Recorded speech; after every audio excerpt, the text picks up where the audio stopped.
Valentine day celebrate करने के लिए अर्श और रागनी 13 फरवरी की सुबह दमन और दीव पहुंचे थे। रागनी काफ़ी खुश थी क्योंकि इतने सालों के रिलेशनशिप के बाद वो लोग पहली बार कहीं घूमने बाहर आए थे। सब कुछ प्लान के मुताबिक ही चल रहा था, मगर अभी आधा दिन ही बीता होगा कि अर्श के फ़ोन पर बार बार ऑफिस के कॉल आने लगे। थोड़ी थोड़ी देर में अर्श रागनी से दूर जाकर ऑफिस में बात करने लगता। यूं ही करते करते शाम के 6:30 बज गए।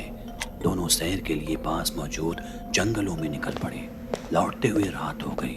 दोनों ने रात का खाना खाया और सोने चले गए। रात के करीब 1 या 2 बजे होंगे। अचानक रागनी की आंख खुली।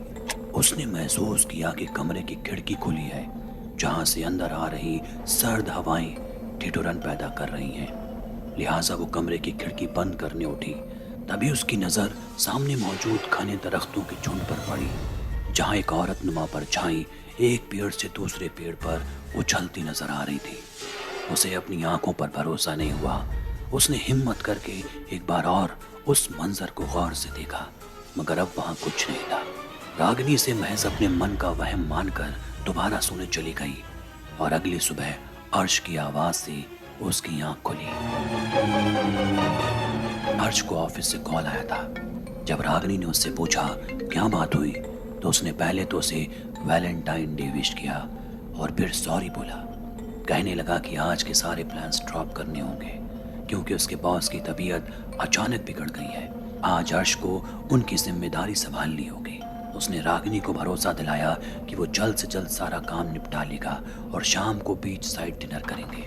रागिनी मजबूर थी, लिहाजा मान गई।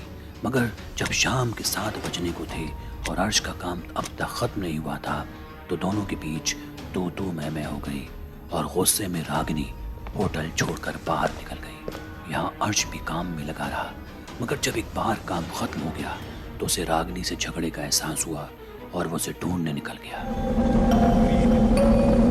रात के करीब 12 बज रहे थे और अब तक रागिनी का कोई पता नहीं था। उसने होटल वालों को भी इत्तला की, मगर कहीं से कोई खबर नहीं थी। उसका फोन भी बंद आ रहा था। तभी एकाएक उसे ख्याल आया बीच का, जहां आज रात का डिनर का प्लान था। अर्श फौरन बीच के पास पहुंचा। बीच पर पूरी तरह सन्नाटा पसरा हुआ था। उसे रागिनी तो नजर नहीं आई, मगर एक अजीब सी औरत जरूर दिखी, जो पानी में उठती लहरों के बीच खुद को पत्थर बनाए खड़ी हुई थी। चांद की रोशनी में चमकती इस औरत का चेहरा बिल्कुल सफेद था। उसकी आंखें उतरी हुई थी। रागिनी की तलाश में दौड़ते हुए अर्श अब रागिनी को भूलकर उसे बचाने के लिए चिल्लाया, मगर तब तक वो बहुत दूर जा चुकी थी। अर्श घबरा गया, इधर उधर किसी को पुकारने की कोशिश करने लगा। तभी पीछे से दोबारा उसी औरत की आवाज आई, मगर इस बार उसका जिस्म रागिनी का था। रागिनी जस की तस खड़ी बस अर्श को घूरे जा रही थी और अपनी लड़खड़ाती जुबान के साथ बोली, वो मुझे अपने साथ लेने आई है। अर्श कुछ समझ नहीं पाया, मगर जैसे ही उसने रागिनी का चेहरा देखा वो बुरी तरह घबरा गया। उसकी शक्ल बेहद ही खौफनाक थी। रागिनी की खाल पूरी नीली पड़ी हुई थी और उसका शरीर पानी में भीगा नजर आ रहा था। साफ था कि रागिनी जिस हालात में अर्श के सामने खड़ी थी, उसके जिस्म में जान ही नहीं थी, जैसे उसके बदन का सारा खून सूख गया हो। अर्श ने पूरी ताकत लगाई और रागिनी को वहां से ले जाने की कोशिश करने लगा, मगर वो बिल्कुल भी नहीं हिल पा रही थी।